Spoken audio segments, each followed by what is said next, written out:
अब बताइए, जो दंगा अगर दोनों तरफ से हुआ, पथराव दोनों तरफ से हुआ, मैंने मान भी लिया, तो क्या एनएसए सिर्फ मुसलमानों पे लगेगा? एनएसए उन पे नहीं लगेगा जो हाथ में तलवार और हाथ में तमंचे लिए घूम रहे थे? दोनों तरफ नहीं हुई। ये तो गेहूं में घुन पिसा है। अगर 1000 मुसलमानों के घर हैं और उसमें 2-4 हिंदुओं के आ गए तो वो फिर गिर गए। आप मुझे बताइए, मस्जिद का अगला हिस्सा गिरा दिया, मस्जिद के बराबर की दुकानें गिरा दी, मंदिर के बराबर की दुकानें, मंदिर का अगला हिस्सा क्यों नहीं गिराया? अब नाजायज जुलूस निकालेंगे, नाजायज हथियार और तमंचे और डंडे और तलवार लेकर घर में किसी घुस जाएंगे तो वो क्या करेगा? अपने घर के दिफा भी नहीं करेगा। जबकि भारतीय जनता पार्टी के साथ साथ आम आदमी पार्टी और अरविंद केजरीवाल बराबर के शरीक हैं। जब जुलूस पे पथराव हुआ और जुलूस ने मस्जिद पे पथराव किया, उसी वक्त अरविंद केजरीवाल का एक ट्वीट आया। देखिए, हमारे भाइयों के साथ जुल्म हो रहा है, उनके घर उजाड़े जा रहे हैं, और इंतहा तो तब हो गई जब हमारी मस्जिद के बाहर वाले हिस्से को भी ढा दिया गया। तो अगर ऐसे मौके पर हम नहीं जाएंगे तो हम कब जाएंगे? और ये सब जो तांडव हो रहा है, ये सब राजनीति तो तांडव कर रही है। भारतीय जनता पार्टी ने जो पूरे मुल्क को एक बर्बर स्टेट में तब्दील कर दिया है, संविधान की जगह उनकी गुंडाई काम कर रही है। सबको मालूम है कि दिन के उजाले में बीएचपी और बजरंग दल के गुंडों ने हाथ में तलवारें लहराकर, पिस्टल और गन हाथ में लेकर मस्जिद के सामने जो मुसलमानों के ख़िलाफ़ नारेबाजी की, मस्जिद पे चढ़ के झंडा लगाने की कोशिश की, मस्जिद पे पथराव किया, वह मस्जिद की टाइल तक गिर गई। उसके एवज़ में मुसलमानों ने अपनी दिफा में अगर उनका मुकाबला किया तो बीजेपी और सरकार उनका घर ढा देगी। तो अगर ऐसा जुल्म होगा तो मजलिस बिल्कुल चुप नहीं बैठेगी।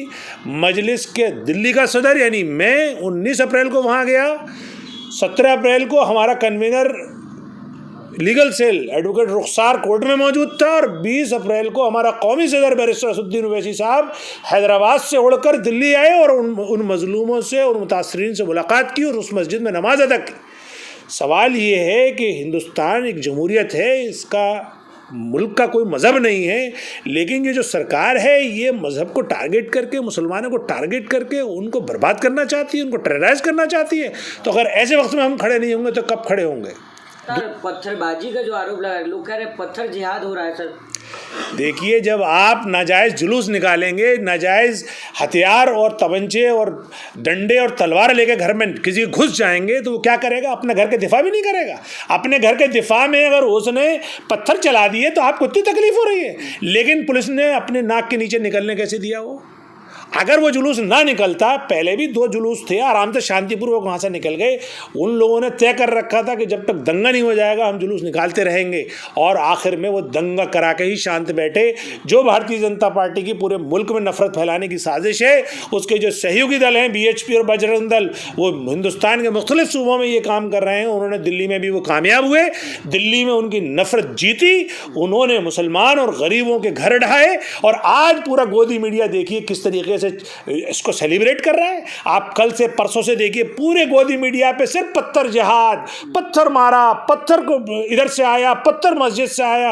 वो बेशर्म मीडिया ये नहीं दिखा रहा कि वो आखिर पत्थर आया क्यों।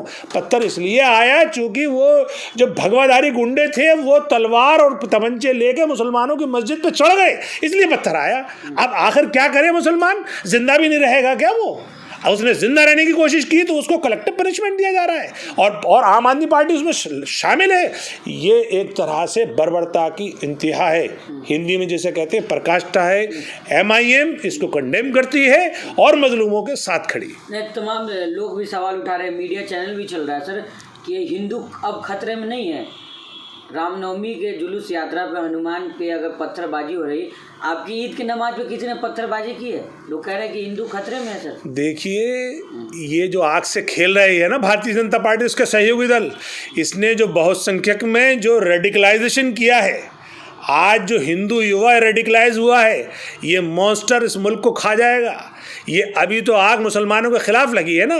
मुसलमान तो अल्लाह से डरता है, वो तो किसी दुनियावी ताकत से डरता नहीं है, वो अपना दिफा जानता है, वो मुकाबला कर लेगा। और हर हाल में मुकाबला करेगा। लेकिन जब ये आग पूरे मुल्क में फैलेगी तो इस भारतीय जनता पार्टी और इसके गुंडों से संभलेगी नहीं। ये जो आज रेडिकलाइजेशन आपने किया है ना, अभी कब तक आप इसे मैनेज करोगे गोदी मीडिया से? सच्चाई तो सबके सामने आएगी। ये जो 13-13, 14-14 साल के बच्चे हाथ में तमंचा और तलवार लिए बैठे हैं और घूम रहे हैं और सर पे भगवा एक कपड़ा बांध करके, और वो अभी तो मुसलमानों को टारगेट बना रहे हैं, अभी ये दलितों को बनाएंगे, ओबीसीज को बनाएंगे, अब फिर भारत के एस्टेब्लिशमेंट को बनाएंगे, तो भारत कैसे संभालेगा? इसलिए ये आग से खेल बंद होना चाहिए। बहुत मुश्किल से आप मुल्क आज़ाद हुआ था, और आज़ाद होने के बाद हमारे बुज़ुर्गों ने इस देश की जो छवि थी वो पूरी दुनिया में एक हेल्थी डेमोक्रेसी की बनाई थी। इन्होंने बेशर्मों ने 8 साल में इस देश को बर्बरता में तब्दील कर दिया। ये देश के असल दुश्मन है।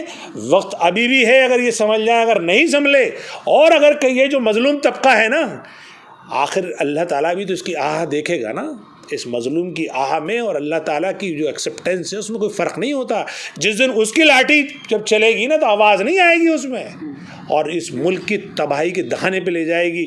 मेरी आपके चैनल्स के तवस्सुस से ये अपील है, ख़ासतौर से उन हिंदुस्तानी जो सेकुलर हिंदू हैं उनसे मेरी अपील है कि आप लोग जाग जाइए और आपके तबके को, ये जो BHP और बजरंग दल आपके नौजवान बच्चों को रेडिकलाइज कर रहे हैं, दंगाई बना रहे हैं, इनको रोकिए, वरना ये गोदी मीडिया नैरेटिव चलाता रहेगा कि मुसलमान इसके जिम्मेदार हैं। सच्चाई ये नहीं है, सच्चाई आप भी जानते हो। सच्चाई ये है, यही लोग प्रायोजित दंगा करते हैं, चूँकि पुलिस इनके हाथ में है, पुलिस एक तरफा कार्रवाई करती है।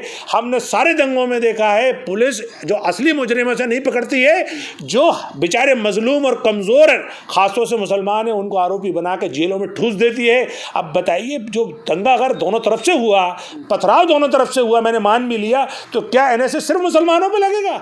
NSA उन पर नहीं लगेगा जो हाथ में तलवार और हाथ में तमंचे लिए घूम रहे थे? जांच का विषय आप लोग कह रहे हैं कि एक तरफा कार्रवाई हो रही है। जांच का विषय है तो उन पे मुसलमानों पे NSA क्यों? गुप्ता जी की दुकान भी टूटी है। गुप्ता जी की तो भाई अभी तो एक गुप्ता की दुकान टूटी है ना। अभी जो मुसलमानों के खिलाफ जो जुल्म किया है, अभी 1000 मुसलमानों के घर ढाए, उसमें एक गुप्ता है। अभी तो आप देखते जाइए कितने गुप्ता आएंगे इसके साथ। क्योंकि जब जुल्म का पहिया घूमता है तो पता ही वो देखता नहीं है कौन से मजहब का है। जालिम तो बस जुल्म ही ढाता है, जालिम को मोहब्बत से कोई लेना देना नहीं, जालिम तकलीफ देखता नहीं। अभी तो सवाल ये है कि ये मॉन्स्टर, ये जो दानव इस देश को निगलेगा, तब इसका जिम्मेदार कौन हो? आप कह रहे हैं कि आप लोग आपकी पार्टी और आप असुद्दीन वैसे सब लोग कह रहे हैं एक तरफा कार्रवाई हो रही है, लेकिन आपने टीवी में देखा होगा, एक वीडियो भी वायरल है, उसमें कह रहा है कि सर हम हिंदू थे लेकिन हमारा भी बुलडोजर से घर गिरा दिया गया। तो कार्रवाई तो दोनों तरफ हुई ना सर? दोनों तरफ नहीं हुई। ये तो गेहूं में घुन पिसा है। अगर 1000 मुसलमानों के घर हैं और उसमें 2-4 हिंदुओं के आ गए तो वो फिर गिर गए। आप मुझे बताइए, मस्जिद का अगला हिस्सा गिरा दिया, मस्जिद के बराबर की दुकानें गिरा दी, मंदिर के बराबर की दुकान है, मंदिर का अगला हिस्सा क्यों नहीं गिराया? वहां पे कोर्ट आ गया। यानी मंदिर के सामने आके बहुत सारे जो गोदिया मीडिया चैनल है उनको कोर्ट नजर आ जाता है कि कोर्ट का ऑर्डर आ गया।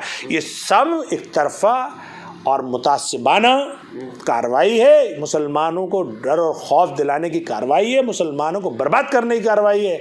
लेकिन मुसलमान एक ऐसी कौम है जो अल्लाह पे यकीन रखती है, और अभी तो उसे हिंदुस्तान के आइन और हिंदुस्तान की अदालत पे यकीन है, इसलिए वो बार बार अदालत के दरवाजे खटखटा रही है।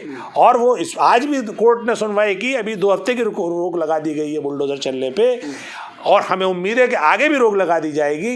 लेकिन सवाल अब ये है कि वो अब हमारी कौम को ये सोचना है कि वो अब तक इन नाम नहाद सेकुलर पार्टीज़ को वोट देते चले आए थे, आखिर आपका हाल क्या करा इन्होंने? आज आपको इतना कमज़ोर कर दिया कि आप पे घर में घुस के मारा जा रहा है, और ये लोग जिनको आप वोट दे रहे थे ये आपको बचाने तक नहीं आ रहे। आखिर में फिर वही आया मर्द मुजाहिद, एक मोमिन हैदराबाद से चलकर और आपका हाल जानने आया तो इनकी मिर्चें लग गई। अरे ठीक है, उसको वोट मिला नहीं मिला, लेकिन वो कमिटेड है अपने कॉज के लिए, और उसने ये तहिया कर रखा है कि मैं जब तक जिंदा हूँ तब तक हिंदुस्तान के मुसलमानों को इंसाफ के लिए लड़ता रहूँगा और आखिरी दम तक इंसाफ दिला कर रहूँगा। अब मुसलमानों की बारी है कि वो अपने इन संगीन हालातों को समझें, उनके लिए जो दायरा तंग किया जा रहा है हिंदुस्तान में, इसकी नज़ाकत को समझें। जमहूरी निज़ाम में सबसे बड़ी ताकत सियासी ताकत होती है, और सियासी ताकत का मतलब ये है कि जब आप अपने परचम अपने कायद के साथ मुत्तहद होते हो तब आपके पास असली ताकत होती है। आज बैरिस्टर असदुद्दीन ओवैसी साहब बिना आपके वोट के इतनी ताकत से बोल रहे हैं कि आज पूरे दिन पूरा मीडिया बिलबिलाता रहा। उनके जाने से जो उसे मिर्ची लगी, आप एक बार सोच के तो देखिए, अगर आप लोग एक मरतबा एज ए वोटर उनके पीछे आ गए तो ये मीडिया क्या, ये पूरी सरकारें आपके आगे नतमस्तक होंगी, आपके तमाम मसाइल हल होंगे। तो मैं आपके चैनल के तवज्जुह से ये अपील करना चाहता हूँ, ये मुअद्दबाना दरख्वास्त करना चाहता हूँ, एज ए MIM दिल्ली अध्यक्ष के तौर पे ये मुअद्दबाना दरख्वास्त करना चाहता हूँ कि ए मुसलमानों, डरने घबराने की ज़रूरत नहीं है। सिर्फ तुम्हें जमहूरी निज़ाम में अपनी अप्रोच को चेंज करना है, अपनी क़यादत को ख़ुद डेवलप करना है, अपने कायद के पीछे आना है। अपना जो सियासी प्लेटफार्म है जिसको ऑल इंडिया मजलिस इत्तेहादुल मुस्लिमीन के नाम से जाना जाता है, ये अल्लाह की अता है कि बैरिस्टर असदुद्दीन ओवैसी साहब जैसे एक गैर मामूली कायद उसको लीड कर रहे हैं कि आओ अपने परचम को, अपने प्लेटफार्म को अपने सीने से लगा लो और अपने कायद को, अपनी क़यादत को डेवलप कर लो। तभी आपका आने वाले वक्त में जो तकलीफ़ वाले दिन हैं उनसे पार पा पाओगे, वरना मेरे दोस्तों और ये हो सकता है कि तकलीफ़ और ज़्यादा हो जाए।